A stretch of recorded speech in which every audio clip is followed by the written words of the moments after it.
Hello, everybody. This is Vivian Xavier again. We're doing another masterclass for GIFF 2020. And like I've said before, the Gandhara Independent Film Festival is not just about showing movies, but discussing them and talking about how they impact our cultural landscape. And one of the things about movies is that you actually need a space to watch them. It's a communal experience, and film festivals they provide that communal experience, a place where filmmakers can meet each other and audience members can watch new, exciting, quality storytelling. So today we have with us James McNally, who is the program director of Shorts That Are Not Pants. It's a very funny title, and it is a film festival in Toronto, Canada. So we're going to talk to him about his journey, what is programming, and what the future holds for film festivals in the current scenario. So, hello, James. Hello, nice to be with you. Same here. So let's start with you telling us a little bit about yourself and about the festival. Sure. Shorts That Are Not Pants has been a film festival for only 3 years. Before that, we were a quarterly screening series in Toronto. So I started it in 2012. And the reason we were a screening series before a festival was mostly because it was just me working on it. And I was honestly quite worried about risk and, throwing a festival in a city that has so many film festivals. We have, I think, over 100 in Toronto. I wanted to learn a little bit first and get to know what it was like, how to screen films, how to connect with filmmakers and all of that. I'd say that my experience in the world of film is it mostly started as a hobby. I did eventually start working professionally in film, but that's never really been the bulk of my career. As you know, Toronto has the wonderful TIFF Film Festival in September every year. And in 1995, I started to go to that festival. And within a few years after that, I wanted to write about film. So in 2000, in the very early days of weblogs, I started a weblog and started to write about my TIFF experiences. And then a few years after that, I started a film blog by itself called Toronto Screenshots, and it still exists on the internet. It hasn't been very active lately, but it was a huge education for me to learn a lot about filmmaking and just being a fan of film, how to write about it. I learned also through that how film festivals worked. I was able to be accredited as a journalist for quite a few festivals, including TIFF and Hot Docs, which is a documentary film festival here. And then through those connections, I started to work for some of those festivals. So I've worked in a lot of different capacities. So I started working for Hot Docs as a pre-screener, so I would watch submissions for the festival and recommend them. Eventually, I got to be an associate programmer, so I was introducing films, doing Q&As with filmmakers, and having some input into the selection process as well.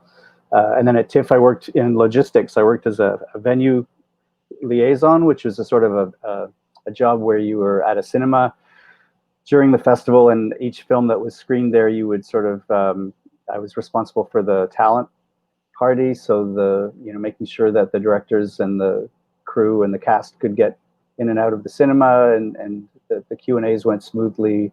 So I mean, from those experiences, I learned quite a bit about how the festivals work, lots of different aspects. And I think when I started my own, the things I wanted to focus on were, making the filmmakers' experience as nice as possible, communicating with them if they were able to come to the festival, to give them a good welcome, and also to make the audience experience the best that it can be. So I don't know, we're not perfect. This is our third edition, and this year, of course, is going to be very different from the previous two. But I feel like it's a nice journey to be on, and I'm glad that you're on the same journey now with us, so we can learn from each other. Exactly. Yeah. Yeah, it's this year's been quite a learning curve for all of us. Uh, but how do you think that, with the online festivals, especially something that, with shorts that are not pants, what is Mhm. the one thing that you learned that for festivals going online, because a lot of them have already.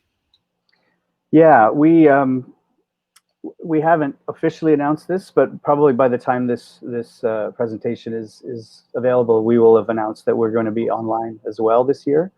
Um, I think early on, I suspected that we would be online. Our festival is in November, so in the early days of the lockdown, I think none of us knew how long this was going to last. We were in a unique position that we hadn't booked our venue yet for 2020.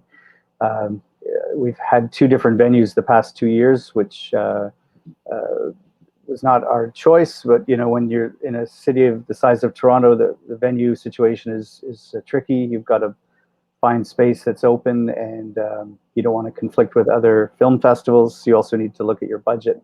So we hadn't booked anything, and we were in a position where we um, I think I wasn't intimidated by the fact that we might be online, because I think in our case it's we were in a position where we were going to have to spend a lot more money this year for a venue, so that was a risk. And obviously now, even if venues were to open up by November, we would have to we'd have to use social distancing, and the venue capacity wouldn't be very high. And so I think I'm all right with it. And online for us is actually going to give us some advantages this year. Um, so I kind of welcome it. I don't think every festival would have the same opinion, but we're sort of small enough right now that it's a way for us to try some new things. Mm. And coming back to, I believe it's Toronto Screenshots, right? The Yeah. blog that you started in July 2000. So it's 20 years now, 20-year Well, old. to be fair, the blog that I started in 2000 was more of a personal weblog. Okay. That was a thing that existed back then. The blog that became the strictly film blog was established in 2007, but I brought all the Okay. entries from the old blog that had anything to do with film. So I guess you could say Okay. there's 20 years of film writing there. Not really lately. And I'd say there's a good decade of film writing there. Yeah. and what's the, what are the lessons that you have been able to take from that um, to starting your own festival, and Yeah, I what's the think one thing that you would say that was the biggest learning curve for you from writing to programming? I think in some ways, the biggest lesson to take away is just to try something. I think a lot of us are afraid that we're not professionals. We don't feel like we have the right experience or the right connections or enough money or education or any of those things. Um, and it doesn't have to be a barrier. I think one of the things I've embraced very early with the weblog was the fact that you could get your voice out there. You have a platform. It didn't cost a lot of money to get online and start sharing what you have to say. So at first that was a personal experience where people were just sort of sharing their lives. I made a lot of friends that way. It was in early days before weblogs were specialized. Like there weren't Yeah. subjects. People just wrote about themselves. But it was kind of empowering to find that there were a lot of people all over the place that were similar to you. And when I started a film blog, the same thing. A lot of people who had written about film um, had never even really written about it. They'd seen a lot of films and talked with their friends about it. Suddenly they had access to a bigger group of people. And And so, you know, you sort of developed an audience, but you also developed a community. You developed a lot of friends and people who you respected, and people who would share things with you. Even in Toronto, we had so many film bloggers that we started something called the Film Blogger Pub Night. So every month we would get a group together and just have a social time. And sometimes that group was 30 or 40 people in a bar, which was kind of a little bit unmanageable. But yeah, some of the friendships that I developed there, some of the professional contacts, like through the blog, I was able to connect with a lot of publicists in Toronto. So when the festival came around, some of those people would remember who I was, and it would be easier to get access to tickets, or in the days when DVDs and Blu-rays were big, you could review those. And it was kind of, it unlocked a world that I didn't know. I think before that there was a very sharp divide between professionals and amateurs, and that had its there was a good reason for that. Sometimes I would I don't want to disparage any of my friends or bloggers, but I think it's nice to be able to have access to do things, and there's also a sort of a code of ethics that you sort of have to learn. And I think that's true in the festival world as well as the world of journalism and writing. And that's why those groups were very important, like that we could share knowledge with each other and sort of figure out how to do things. And even some more experienced writers became friends, and it was helpful to learn from them. So I think it's just the biggest lesson is just that you shouldn't be intimidated if you're starting from very little. Like, you can actually do quite a lot. I think that's that idea of just taking the first step and going forward is something that I've heard from quite a few people I've spoken to as well, and I guess that's very heartening to hear for independent filmmakers all over, who are just like you said, afraid of trying something. Mm-hmm. Yeah.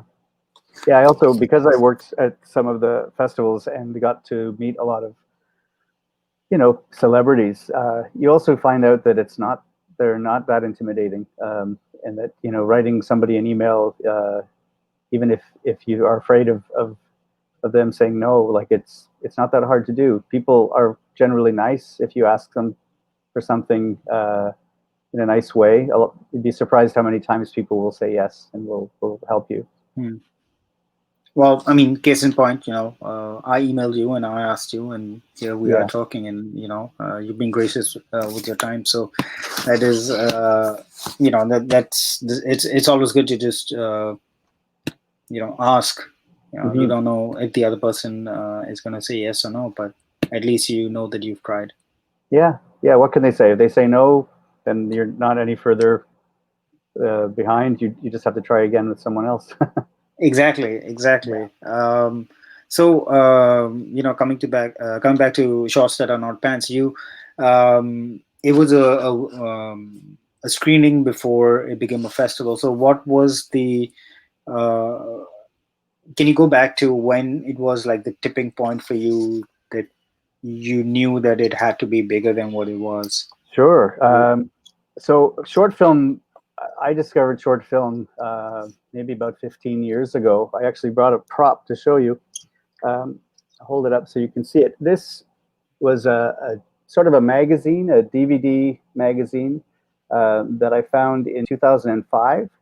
And it was the first time I'd ever seen short films, for just anywhere, because I think this was probably just when YouTube was starting up, 2005, and I don't think there was a lot of short films being played anywhere other than film festivals. So like, I thought, this is kind of strange. Like, there's a lot of interesting stuff being made, and there isn't really a good place to see it. It took me a few more years after that, but I started to show short films to my friends. We'd have movie nights, and whenever I would host them, I would show short films, and I would, put together maybe 6 or 7 films that I liked, and I would try to tell people about them. And So I did that a couple of times over a couple of years, and I thought, I wonder if there would be a public audience that might be interested. Um, and again, when you're starting out, you think, well, this is going to cost me some money. But I thought, oh, well, I'll do it once. I'll see what happens. As far as finding films, I found an organization online called Future Shorts, which I think is still around. They were London-based, and what they would do is every 3 months they would package together a collection of short films, and they would license it. So if you wanted to show it, you would pay them a licensing fee, and then you would rent a venue, and then you could charge for tickets or not, and that's how the screening would go. And so for the first 2 or 3 screenings of 2012, that's what we did. I thought, I'll do this. I'll put up the money for venue rental, and I'll pay this licensing fee, and hopefully I'll sell enough tickets to break even. And if we can keep breaking even, I'll keep doing it. And that's kind of how we started. And I won't say that we're making a lot of money or anything, but as long as I'm not losing a lot of money, I love doing it, and I find it's very satisfying, and it's a great way to share incredible work. So, but yeah, the first couple of screenings were not. I don't know how many people we had, 15, 10, but it was enough to keep things. As long as I wasn't losing money, I thought I'll keep working on it. I'll publicize it. I'll talk about it online, and I'll talk to my friends, and here we are. It's almost a decade later. Wow. So, are there any memorable short films that you've seen that have sort of, or from directors that have now, transformed into something where, you look at them and you're like, oh yeah, he. Yeah. I have one of my favorite stories that I love to tell is. So in 2012, as I said, the first few times we had a package of films from somewhere else. And so I think in 2013, we decided we wanted to start programming our own selections. So we found a place online that would allow us to collect submissions, and we opened it up. And at this point, I had no experience of selecting short films, or I didn't know how many submissions we would have. I thought we'd be lucky if we got 20 or 30 films. One of the very first films that as a programmer, you're going to know what I'm talking about. When you're watching a film, and almost from the first frame, this is going to be a great one. And it's such a great feeling. It's kind of the reason I do it. It is that rush, where you think, oh, this is great. I've just discovered something, and I can't wait to share it with people. It was a film by a filmmaker named Riley Stearns, and he was from Los Angeles, and he'd made a couple of shorts, but this was the first one I think he'd submitted to film festivals. It was a film called The Cub. It was 5 minutes long, and I just knew as soon as I saw it that I wanted to show it, and I was very excited that he'd somehow found our tiny little screening series in Toronto. And so I wrote back, and I think this was in maybe September or something of 2012. I can't remember now. It was in the fall, and I said, I'm very excited that you sent us your film. I'd love to show it. I said, will this be the premiere of the film? And he said, yeah. And I said, well, have you submitted it anywhere else? And he said, I've submitted it to Sundance. And I thought, well, Sundance gets, 10,000 short films a year, and they pick, 50 or 60. And at that point, I'd never even been to Sundance. And I said, well, I don't know about Sundance, but I think you're going to get in. And he said, really? I said, I just think this is really good work. I think maybe you should wait. And he said, no, you know what? You go ahead. You can show the film. You can have the premiere of the film. And I was very excited. We showed the film. It was great. And then a couple of months later, I got an email from Riley, and he said, guess what? I got into Sundance. Oh, wow. And he said, it was sort of a weird email where he said, like, I hate to ask you this, but would you mind if I took down the information about your screening, and just so that they think that they're getting the world premiere? And I was never really into the idea of world premieres or anything before that. I thought, whatever's going to help him, whatever's going to help the film. So I said, of course. So anyway, that feels good. It feels like it's sort of a Mm. confirmation when you can recognize something excellent. Riley made his feature film debut a couple of years later with a film called Faults, which wasn't widely seen, but just last year he had a film called The Art of Self-Defense, which was starred Jesse Eisenberg and a couple of other bigger actors, and so I feel like he's kind of on his way now. He's going to have a career as a feature filmmaker. So I was Okay. excited. That was feels like a discovery, and feels like something Mm. that I hopefully I helped a little bit. No, I completely understand when you talk about that rush, because there's some films you see immediately and you're like, that's quality storytelling right there. Yeah, Uh, but when you started talking about packaging, that was really interesting to me, because that's something that a lot of independent filmmakers, I feel that they should know in terms of how hmm to package a film. But obviously, for festivals, it's quite different. How do you, as a programmer, how do you first look at a film? What are you hoping to see, and how do you put together a package for the film festival?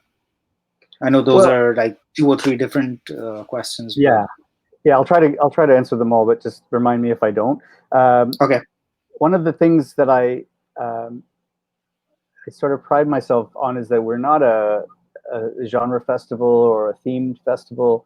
I think there's a lot of festivals that specialize, and like they may have a particular audience in mind, or maybe they're fans of horror films or science fiction or something. And I kind of resist that, because I think there's just so much good work out there that I kind of want to just to find the very, very best, whether it's a genre film or again, whether it's a Canadian film, because we're in Canada, doesn't really make a difference to me. I like to support our local filmmakers, but I also just want to see good films from no matter where they're from.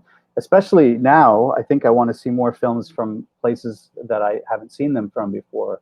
I know they're being made. I know they're out there. Part of the quest is to try to find those films and to bring them to light. And there are films that show in a lot of festivals, and that's great. But there's also films that don't get as much exposure. So it's always nice to try to find those films and give them some help. Um, I have a couple of kinds of films that I don't like. So you might know what I'm talking about. I don't know if filmmakers watching this will know what I'm talking about. But when I first started to watch short films, there were a lot of films that I call punchline films. Um, Mm. and it's that feeling where the film is building up to a big reveal or a big joke or a twist, and the film just kind of ends. And I think maybe where that came from was comedy sketches. Sometimes where it's a short film they make, and it's basically a long drawn out joke, and you just get that little punchline at the end. There are a few that are well made, and I'm not saying we've never shown any, but I think what I'm more looking for is a full story, and it doesn't have to be a certain length. Like, I think what I like about short film is that it's a story that needs to be just about as long as it has to be. Like, it doesn't, with the feature, you sort of have this expectation it's going to be a certain length. Um, I don't know if there's an ideal length for a short film. Our festival caps films at 20 minutes, so that doesn't mean that there are not good films that are longer. But I think I like when the film is exactly as long as it needs to be to tell the story. The other kind of film I don't love is what they call a calling card film. Um, So, I mean, of course, your film is a calling card. If you're a short filmmaker, your film is going to help you to get other work. But sometimes a short film is is uh, is too much. It's like a demo reel. You know, it can be a collection Mm. of like a special effects, or or maybe it's the way you use your camera. You know, it's a lot of fancy cinematography, but it doesn't really work as a film. You know, I think later on when you look back on your career, you're going to want to be proud of the work that you've done, and if you're making a demo reel, then you know, make a demo reel, but don't submit to festivals and ask them to show that as a story. You know, so.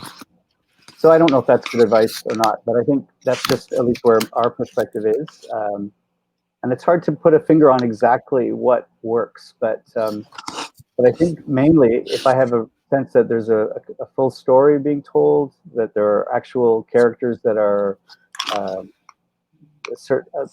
a little bit developed. It doesn't have to be, you know, not a feature, so it doesn't have to be that well developed. But I like to know that these are people that I believe are real characters, you know, and that the story is, you know, is can only really be told in this way. If it feels like you're trying to make a trailer for a film, a longer film, that's also not particularly satisfying, I think, as a programmer. So, in terms of putting it all together for a screening, what's your process, and how do you uh, how do you separate, the wheat from the chaff, so Mm. to say? Well, I mean, I compare it in a way to being a DJ. I don't know if that's a good example for everyone. If you're even older, you might know what I mean when I say it's like putting together a mixtape. You know, when you Oh find yeah. songs that go well together, just something that's not quite rational about it. It's a very intuitive thing for me, um, and the way that I program the festival is also kind of like a great big mixtape. It's you know, you find all the films that really move you, and you just sort of put them all on a big board, and then you start to look for things that might be uh, similar. Mm. We don't. Some festivals, and I'm not saying we'll never do this, but some have very specific themes for their short blocks. You know, they'll say this is a film, this is a block about family or relationships or science fiction or something. And I haven't done that, but mostly just because I don't like to feel like we're constrained. You know, I like to feel like there's going to be something in all the films that will hold them together, but I don't want to I don't want to force it from the outside. So that's probably not very helpful. But I think it is, for me anyway, a very intuitive process, and it feels like making a mix. You know, it feels like something you should um, that you should take the audience on kind of an emotional journey. So you know, you may not want to put a film right next to another film where the tone is really different. You can put them in the same program, but you sort of want to bring your audience along. So, you know, maybe you start with something sad, but then you kind of gradually move to a film that's a bit more hopeful, or once in a while you might want to make them laugh. You know, in the middle of a program of films that are a bit sad. Um, Again, it's not a scientific process. It sort of feels um, it feels intuitive.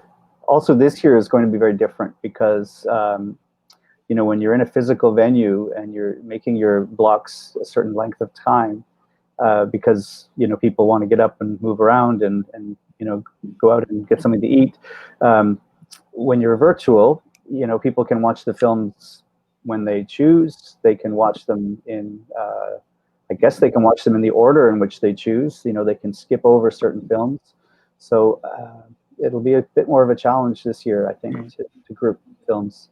We're thinking of going shorter blocks actually this year.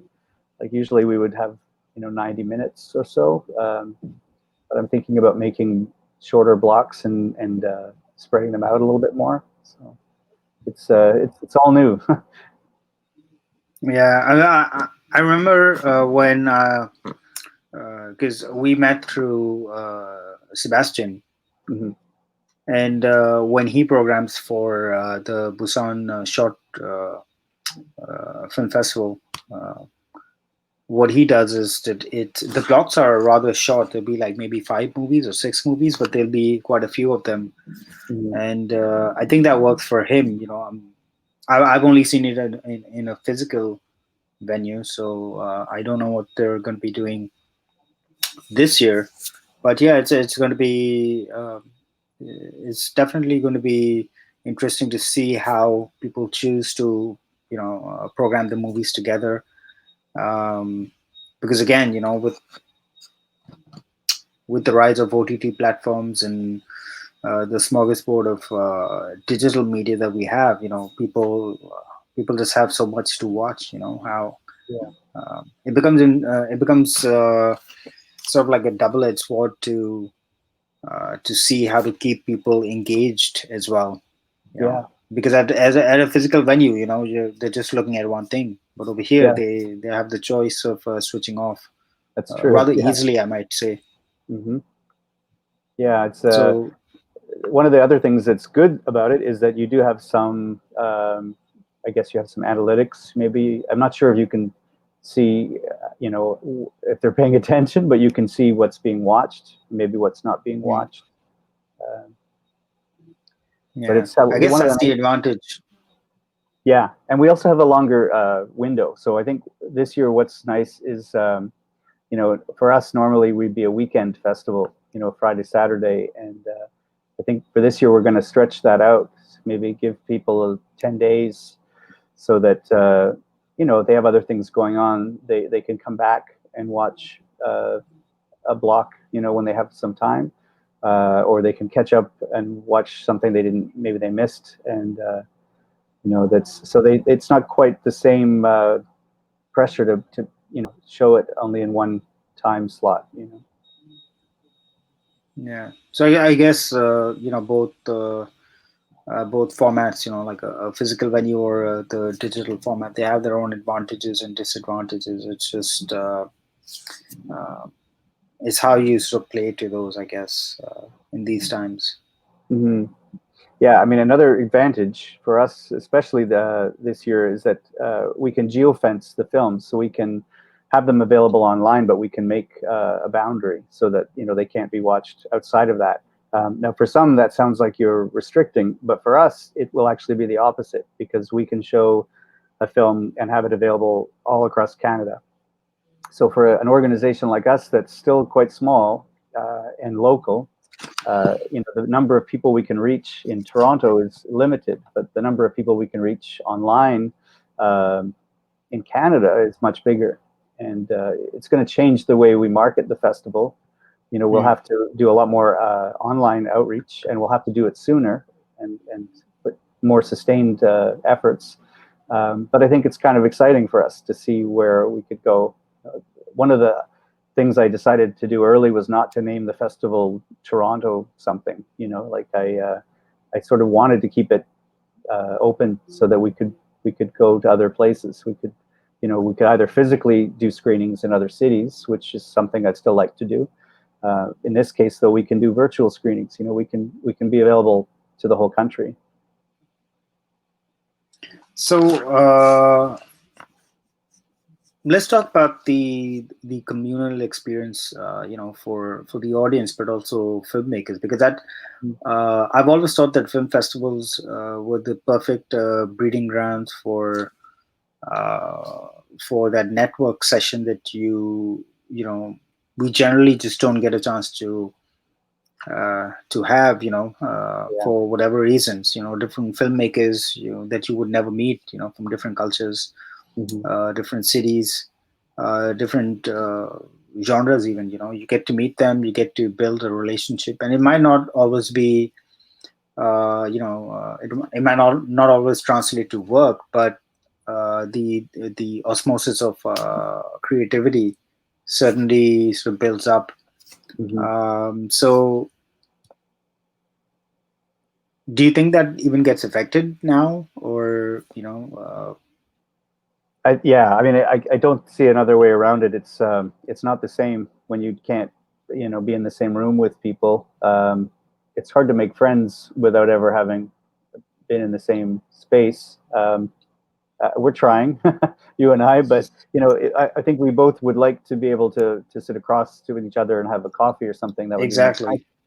So our festival, because we're still new, we didn't start off right away with a lot of industry component. I thought, like, I didn't know that much about doing that, and I thought the first few years, really the most important networking was just going to be Q&As, and we had a lot of local filmmakers, so we thought we'll bring them together.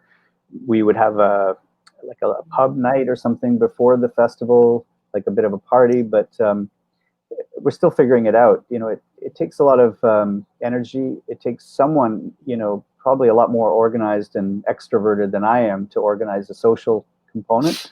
So this year, we're missing that. But one of the things that we are considering is doing something like you're doing, which is to have some panels and some talks and things that we couldn't have done before, just because of expense. Like you can. It might be expensive to fly somebody in to your festival physically, but maybe they can do a streaming session like this from Los Angeles or from London or someone like Vancouver. You can sort of break those barriers down a little bit to give people some advice and some knowledge. It's not going to be the same as meeting them at a party, but I think we all sort of realize that this is kind of where we're at this year, and hopefully we sort of build on this. And I think one of the things that I would recommend when it's possible to do it is to go to one of the big festivals in your region. Even if you don't have the film there, it's something that as a programmer I do at my own expense sometimes, just to go somewhere to meet people. Like we wouldn't have met unless I'd met Sebastian. Sebastian is a Frenchman who lives in Korea, so I met him at a festival in France. And you met him in Korea, I think, did you? And yes, so yes, yeah. So those kinds of things are kind of irreplaceable, I think. Like I don't know how you feel about Facebook or any of those platforms, but I get a lot of friend requests, and if it's someone I've never met, I just don't know what to do about it. I'm not unfriendly, but I'm like, how did you find my information, and kind of what do you want? And it's much easier if you know that you've had a connection with them in the past, or if someone who's a friend of yours makes an introduction. I don't know, maybe that's old-fashioned, but that's the way I look. No, I completely understand. I completely agree with it. It's I've been getting quite a few friend requests, and I always either check for mutual friends or or try to have a conversation with them and see how they sort of got my information as well, or what how I could help them, because oftentimes it's just people either needing advice or just wanting to get some information, which is fine in itself. But again, there's a certain there's a certain charm to actually being across from someone physically, and that I feel grows into something quite different than when you just meet them online. And there's a place for that, but it's quite a different experience altogether. So I completely agree with you. It's and then like the whole point about networking and getting out there and showing your work. I think it's not just about being able to meet like-minded creatives, but as independent filmmakers, you are oftentimes in a position where you have to talk to people, and you have to be in a physical space, and you have to sell your movie. Either it's to get funds or to distribute your movie to get eyeballs on the screen. So it becomes just going to festivals and meeting people. It's sort of almost like an education in PR and sales, Hmm. Yeah, for your own self, and yeah, for your movie as well. So it's a good uh, learning curve that way as well, I feel. But you because you tend to I guess at filmmakers or generally just as creatives, we tend to put up these barriers, for whatever reason, and those sort of melt away once you are at film festivals. yeah. It's a very organic place, I feel. Yeah, and if you're able to do it when you're not selling a film, that's even better, because Yeah, a lot of times you feel that someone approaches you and you don't feel like a person. You feel like you're being sold something. And yeah, if you know that person from another, let's say you met them a year earlier and they were just starting to work on their project, you'd feel a lot less. Um, Resistant. You would think, oh, I remember them. I think we got along. We had a good conversation. They were interested in what I was doing as well. And so if you start to build those relationships, independent of the project that you're working on, I think it will pay you off in the long run. Whether it's to get help with your projects or even just to make some good friends, that never hurts. yeah. Yeah, exactly. I mean, if anything, you can just get advice about what you're making, or you can Yeah. give advice, and that in itself is an education, because you're looking at things from different perspectives, Hmm. and again, film festivals are, because you're open to so many more ideas and films from so many different cultures and spaces, Hmm. your worldview sort of changes as well.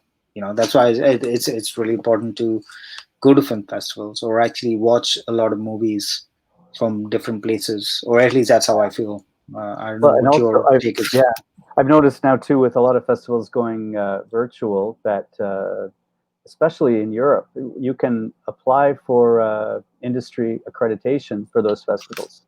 And if you were having to travel, it would be quite expensive. But some of those festivals are offering industry accreditation for no money at all. Some of them are a little bit of money, but like here's a chance to see some films from places you would never have been able to do before. I just got an email from the Glasgow Short Film Festival in Scotland, and there's another one in Kiev, and they're both offering industry accreditation. So if you're a filmmaker or a programmer, you're involved in the industry in some other way, I would say go to those festival websites and see if they're going virtual this year. They may offer you a way to see their films, or stuff like this, maybe master classes and things. Uh, that would be great. That'd be a good way to get some free education. Exactly. I mean, I think what a lot of people forget is that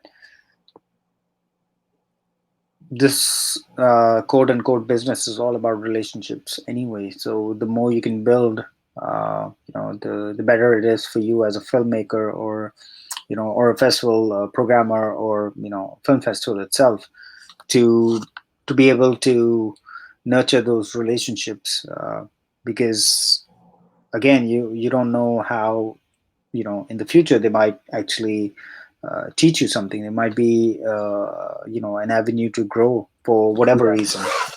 yeah, you and I know think one of the things that social, if you go to a party at a film festival, sometimes it's really loud, and it's late at night, and you're tired.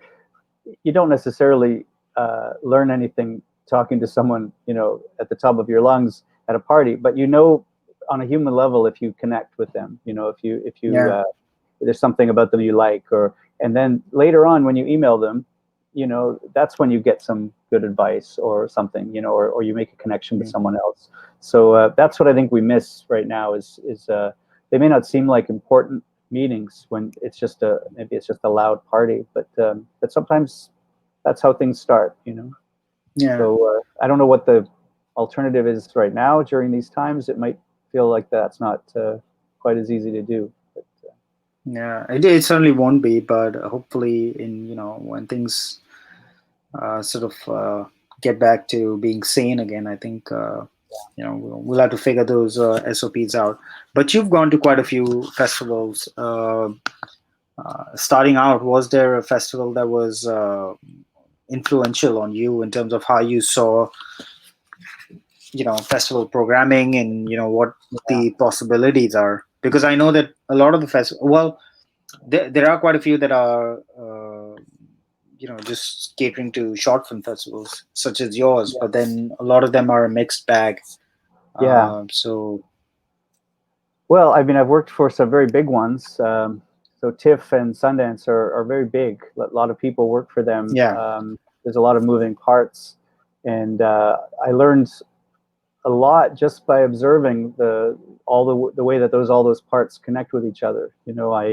I'm amazed sometimes that these events are run so smoothly and so well. There's behind the scenes, there are always a little, maybe there's some hiccups, but really remarkably, sometimes this group of people comes together pretty quickly. I know in Sundance, I get there 2 days before the festival begins, and a lot of other volunteers come in, right before, and within the 2 days, you're putting on a big event. So I think you learn that there are for big festivals anyway, there are these procedures, that have been worked out over years and years and years, and other types of events are also similar. So, there are a lot of professionals who just work in putting on live events. So people who might work in music festivals or theater, um, all of those fields, there's something that's very similar. So I would say if you're a festival person and you're looking for help, find those people. Find the people that have done put on concerts or literary festivals or book festivals or theater. All those people will help you because they have the same kind of expertise that you need. Um, if I could mention another festival, the Clermont-Ferrand Festival is in France. Yes. Is the biggest short film festival in the world, and I believe they're just over 40 years old. I think maybe this year was the 41st or 42nd, Mm. um, and they started really quite small. I remember hearing the founder talk about how they began, and it was very small, and now they're in a sort of a mid-sized town in the middle of France, and the whole town supports the festival. The posters for the festival are all over every shop window and restaurant and um, cafe, and it's sort of embraced. And they do these programs for school children that they're bringing in like full bus loads of kids every day to see short films. And the biggest venue they have there holds something like 1,400 people. And just Oh to go wow. there, yeah, to go there on the opening night and just to be inspired. I remember looking around that room and thinking, like, I don't know if I'll ever get 1,400 people to a shorts that are not pants screening, but it still made me so happy that there's an audience there. You may have to work to get them to come, but I always feel like if someone comes to one of my screenings, they're going to enjoy it. Like I know I feel confident about that. I feel like it's almost like this is a sort of a secret and it's undiscovered, Mm. and there's a lot of things that we have out there to entertain us, or things that we can do with our time, and I believe that this is worthwhile, and that the work that people are doing in short film is so good that as soon as you show it to people, they're going to be excited. And so you may have to start small, and it's not going to catch fire right away, but I think if you stick with it, and it's the same thing if you're a filmmaker, your work is valuable, and it may take a while to get an audience, but you find festivals and places that will help you and support you, and I think I don't have any doubt that short film is worthwhile, and if people could only discover it, they would love it. So the festivals that inspire me are the ones that really believe in short film, that put all of their work into that. And I don't even think it has to be a stepping stone to features. I mean, I wish that people could make a living doing exactly what they want to do. That's one of the things I'd love to figure out, is how can we make a short film career sustainable? How could somebody make a Yeah. living doing just that? I don't know if that's something we're going to figure out, but I think short film. I love when a filmmaker who goes on to make features still makes a short film once in a while. I think Yeah. it's a great space to try things out, to experiment and try new things. So, sorry, This that was a rambling No, no, answer. no. That is absolutely perfect. Yeah, I've seen big filmmakers like Inaritu, and I've seen Ridley Scott and all of these people. They keep coming back to the short film format, and Yeah, then um, there's something about it which is I think it's almost a freedom from the constraints of shooting a feature, hmm, the added weight and pressure that you have on your shoulders, when you go so big. yeah, The short sort of reminds you of where you came from. it's true. Yeah, yeah, and Yeah, there's and lower risk. You can try things that you would never try in a bigger budget film.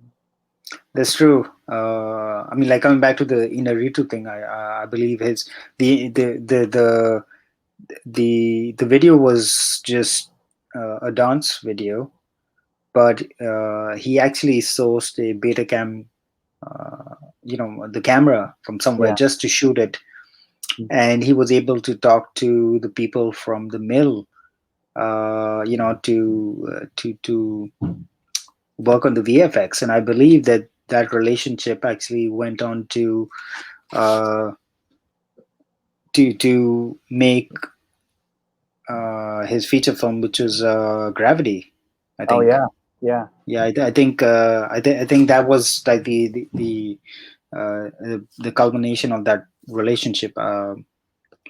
But yeah, so starting off in shorts, and meeting the kind of people that you need on that can really flourish into something that you never really thought was possible in the first place. But yeah, so it's always a good breeding ground to learn new things and experiment, and uh, to take that first step to something that you don't know where to lead, but yeah. It's it'll a go somewhere. small step. Yeah, and then you don't risk all your money, or you can also try new things as a filmmaker. You can learn different jobs, or you can, you can, you can try new collaborators. All of that stuff works really well.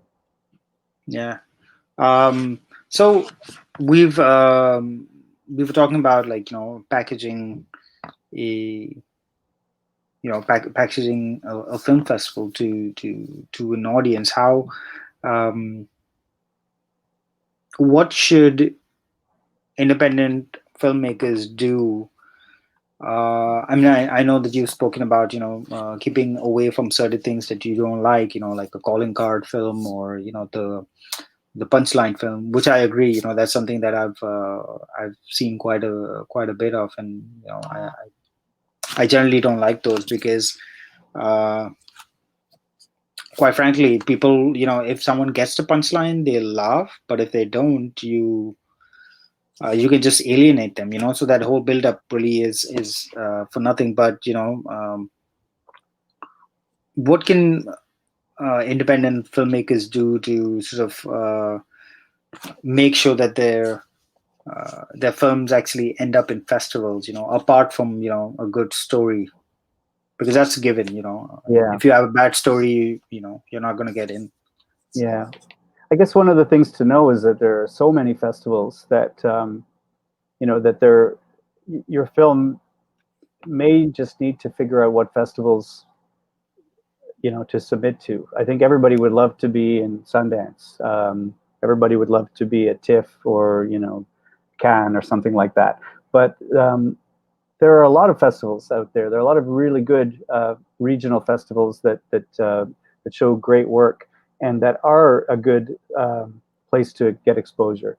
I think sometimes filmmakers think about the big ones, and they submit everywhere. They send their film to as many festivals as they can possibly send them to, and that's just not a good approach. I think you've done a lot of work on your film. You should do a lot of work when you come to find out where you want to show your film. I get sometimes emails from filmmakers that are just Well, a lot of filmmakers will ask me for a fee waiver. So, they'll say, we spent all this money on the film and we don't have any money left, and we want to show our film at your festival, but we can't pay the fee. So, well, there's two things about that. The first thing is that it's a bit disrespectful of what we do, because it costs us money to put on a film festival. We have costs, we have venue rentals and marketing and all sorts of other stuff. We want to pay our people if we can. We have awards that we like to share money with filmmakers. But the worst thing about those emails is that sometimes they're just group emails. So they'll send out this request, and you can see in the email, the to field, there's like 25 festivals in there. So it's sort of like they're not they're not targeting their efforts. It would be great if someone sent me a message that said, James, it was just to me, and they said, we know your festival because we've been paying attention to your website and your programming, and we think our film would be a good fit because you've showed films like ours in the past. And it doesn't take that long to do a little bit of homework, and it would actually save you a lot of money, because not everybody is going to let you enter their festival for free, and we recognize you don't have a lot of money. But if you do a little bit of research, you might realize, like, your film isn't maybe a good fit for maybe the festival you're sending to is only going to show films from their own country, or they're only going to show films from there's a few film festivals now that show work by women, or and they may not want to show your film, or it could be a genre festival. Maybe it's a horror festival and your film is nothing at all like that. So it doesn't take very long. You just have to spend a little bit of time. It helps too if you've been to some festivals and whether that festival is a good place to make connections, or whether it being shown there is going to make any difference. Sometimes your film can be at a festival that's so big that even if you get accepted, it feels like it's not going to get very much attention. You could go to a huge film festival and be in a shorts program that's being shown in a tiny venue, and maybe 20 people are there, and there's no press. So there are festivals that are going to be more suitable to what you're doing, and the only way you're going to know is to sort of go to their website, see what they showed in their last edition. Send an email. I don't mind getting an email from a filmmaker, but try to just don't send out a group email, and don't we respect your work, but you have to respect our time too. Like, we watch everything that gets submitted to us. Yeah. And so there's a lot of cynicism sometimes from filmmakers that don't maybe they don't have success. They submit to a lot of festivals and they get rejected, and they don't understand why. And instead of spending all of your money just doing a scattershot approach, like, maybe there are even companies now that will help you with this. There are festival strategy companies. I'll mention one. There's a company in England called Festival Formula, who are wonderful people, and they will sit down with you and look at your film and say, we can pick, here's 10 festivals that we think you'll have a good chance, and we'll do all the submission work for you if you want. And I think it's worth it. I mean, you should put that into your budget when you're making a film, that one day you're going to need to submit it around to the festival circuit, and you might need some help figuring out which places to do it. So just don't say, like, oh, we spend all our money on the film and now we have no money to submit, because that's sort of like saying, we made this film, but we don't have any idea how to share it. Like, it's part of the plan, Yeah, well, no, that's a very very insightful point right there. Especially with the whole idea of these companies that are gonna take care of the festival side for you, and putting that into your budget, because generally, as producers, you're just looking to pay the crew, and then a lot of times people don't even think about the P&A budget. When they have to when they have to distribute films, that becomes important, because you're not just looking at the editing and color grading, but you also have to think about the subtitles, because you have to, Right. if you have to send it out to festivals, Yeah. that's an important thing. Transcribing it, making sure that there's someone to take care of those things. Mhm. um, those are costs that are incurred as well. All festivals require subtitled files, because you're sending it to so many different countries. That's true. um, Yeah. so language becomes an issue. So independent filmmakers should be looking at that, about subtitles, and making sure that you have a subtitle file, a file that is clean, without subtitles. Mhm. Whether dubbing is should be involved, all of those are costs incurred that a lot of producers don't necessarily think about. True. But adding in costs for your film festival is and it doesn't necessarily just have to be submission. What about going to those festivals, True. Yeah. attending those, accommodation, meals, all of that. Yeah. It's never a cheap it's never a cheap business to be a filmmaker, you know No, and I think when the film is finished, when you have picture lock and all of that, it's not the finish line. It's yeah, like the starting line. You know, it's like now what do we do? Now we have to get this film out into the world. You know, so yeah, it's yeah, there's a lot. The subtitle point is a good one because have received a lot of submissions where the film is maybe is good, but it's hard for an English language audience to tell if the subtitles aren't good. You know, yeah, you're doing your actors a disservice because you're not, you know, maybe you're not communicating everything that they're saying, or that they're, you know, like it's difficult to follow the story if you have, you know, crude subtitles that are not really giving you the full picture. So exactly. it's an expense, but it, you know, it doesn't have to be a lot of money. It just has to be, you have to choose carefully like who you're going to work with. Exactly. And I think the point you made, where about choosing the festival, becomes important, because if you're spending your money sending it to everyone, you're sort of taking out of the little pie that you have, where you could actually Yeah. work on the finishing of the film, because that's just as important to attract an audience. Yeah. Yeah. I think like you realize have worked at Sundance for a few years, volunteered at Sundance, and with the shorts program, they receive over 10,000 submissions, you know, from all over the world. And then if you look at what they play, it's like 60 films. So your percentage chance is so low. And you notice that they like maybe they like a certain kind of film, you know. Um, it's not always possible to go and see what they're showing, but you can do a lot of research online about what kind of films that are being screened there. And it doesn't mean you won't get picked, but you can sort of increase your chances if you know, maybe showing it closer to home is a good strategy. Like maybe you want to start where your impact could be bigger for your own career.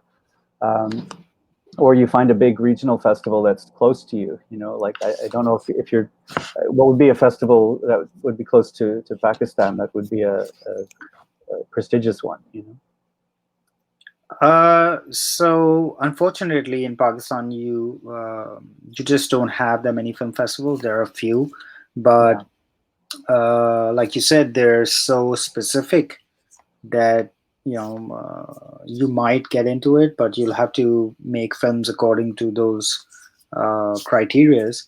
But then Right. again, there are like maybe three or four, and that was also one of the reasons why my partner and myself, we co-founded this festival. Yeah.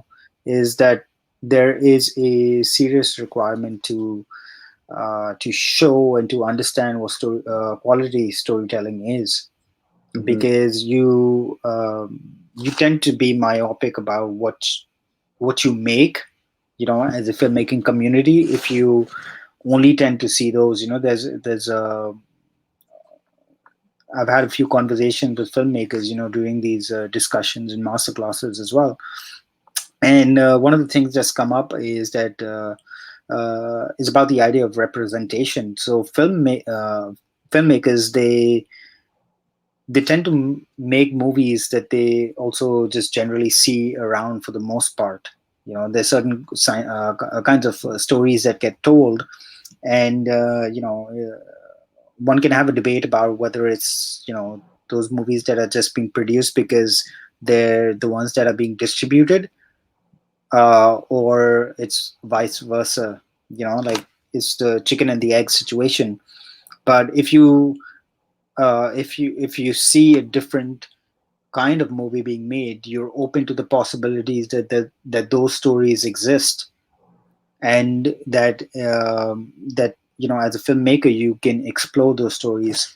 You can Hmm. explore it from a different perspective, but nonetheless those stories can be explored, and you can find a different way to tell all sorts of stories. So again, film festivals are such important vessels for those sort of quality storytelling, and for me personally, as someone who is born and raised in Pakistan, as a filmmaker from Pakistan, I think it's important uh, to to be open to that, because the nearest place that you would actually go to would be India, which has the Mumbai Film Festival, which is Mami, which is Yeah, huge, and yeah. then you have the Goa Film Bazaar, and so those become important. But again, because of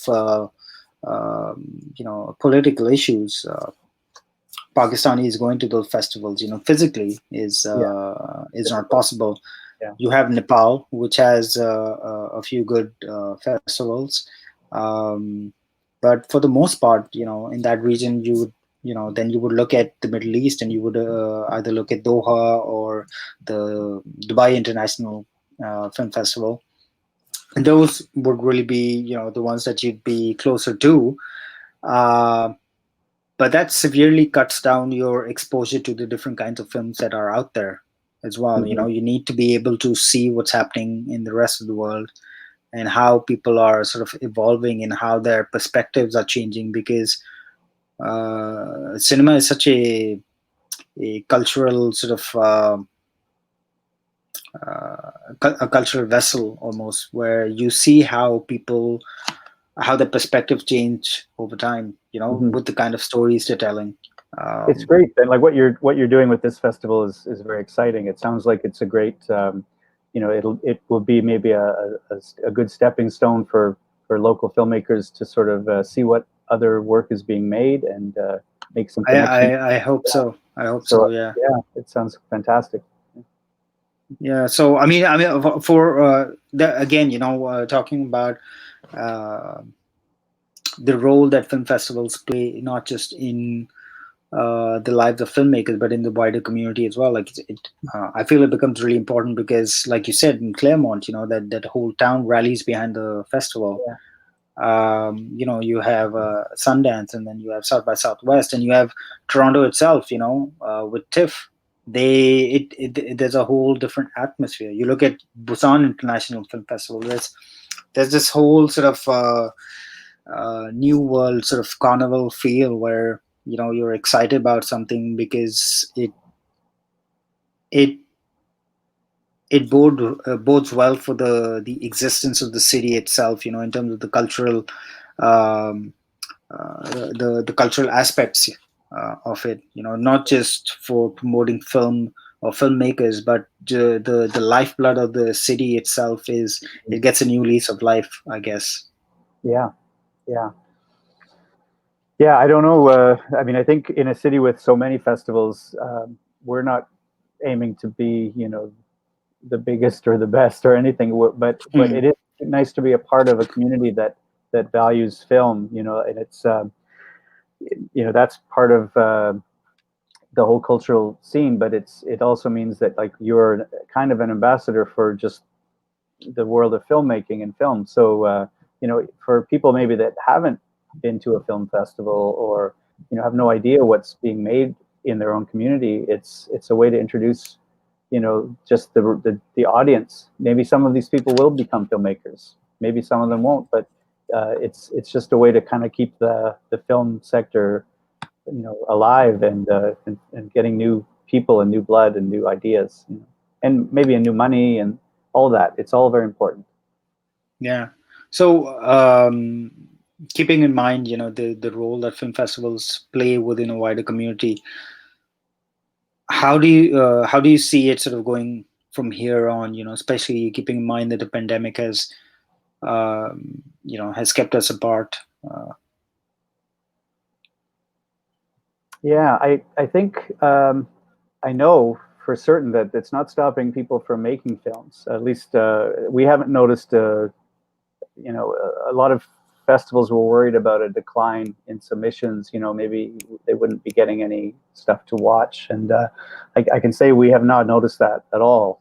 So that's a nice thing. I think that the tools of filmmaking have become more available than they used to be.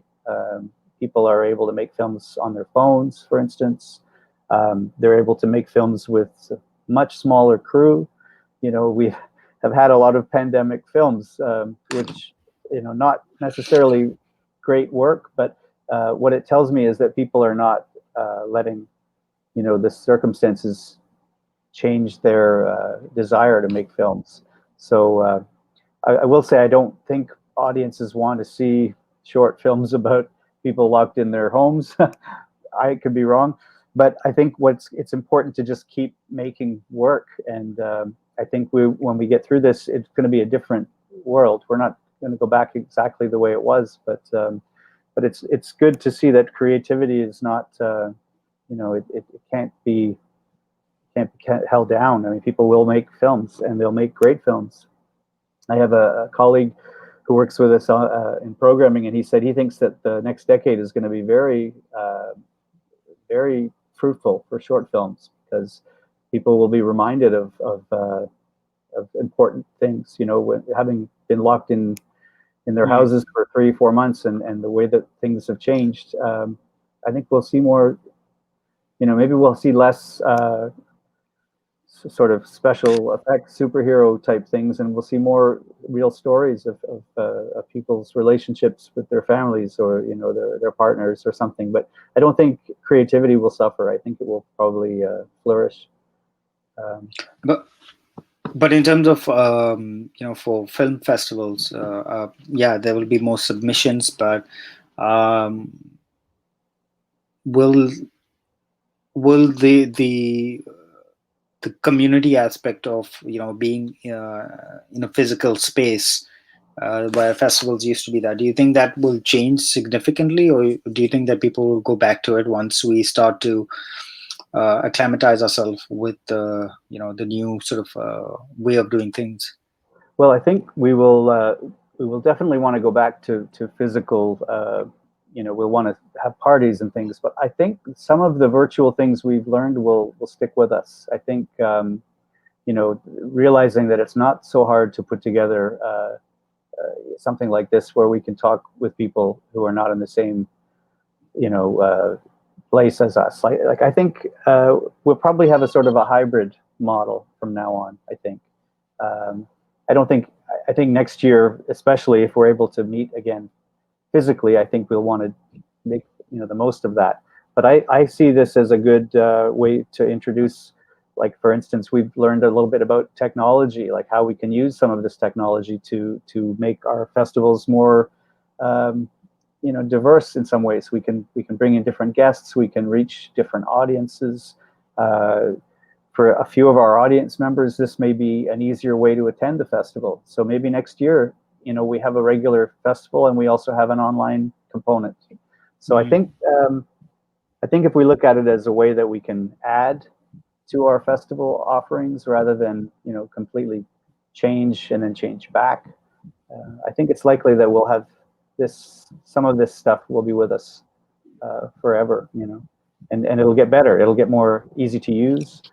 People will be more comfortable, with this. We still will want to have physical events. I think that's always going to mm. be a thing, but I think we'll benefit from this. Yeah, I think the technological aspect already started creeping in, with with websites like Film Freeway and Festo, and all the other websites that are sort of catering to the submissions of films. Where I'm Mhm. sure there was a time where you had to physically send in copies of your DVD, or Yeah, and even before that, actual physical reels or whatever. yeah, Um, but the democracy of viewership certainly sort of gets helped with yeah. technology. Yeah, Um, we have a virtual team. Like our programming team is in several different countries, and we do all of our viewing and rating online, and we can talk about the films that way. We use online tools. So our jury members are from all over the world, and they can watch from wherever they are. So it's already in past years has helped us, and I think it's only yeah. going to get more that way. I mean, people watch Netflix a lot, Yep. so they Yeah. are used to that. The Yeah. model is not completely new. Yeah. Well, James, this has been such an amazing talk. Thank you for all the information that you've shared with us, all the information that you've gathered over the past 20 years of writing about films, watching films, and then starting your own festival. I wish you nothing but good luck for Shorts That Are Not Pants. I'm certainly excited to tune into those, into that and watch those films. And good luck with everything. Hopefully, we'd actually get a chance to meet and drink coffee and be across Yes, from a table rather than see each other on just a computer screen. I agree. Yeah, it's been my pleasure to talk with you, and I wish you so much success this year. I'm pretty excited about what you're doing, and I want to see how it goes. And always available to talk to you. It's been a real pleasure to be with you today. Thank you. You take care. Thank you. You too. Bye bye. Bye. So, guys, that was James McNally. He's the festival director of Shorts That Are Not Pants Film Festival in Toronto, Canada.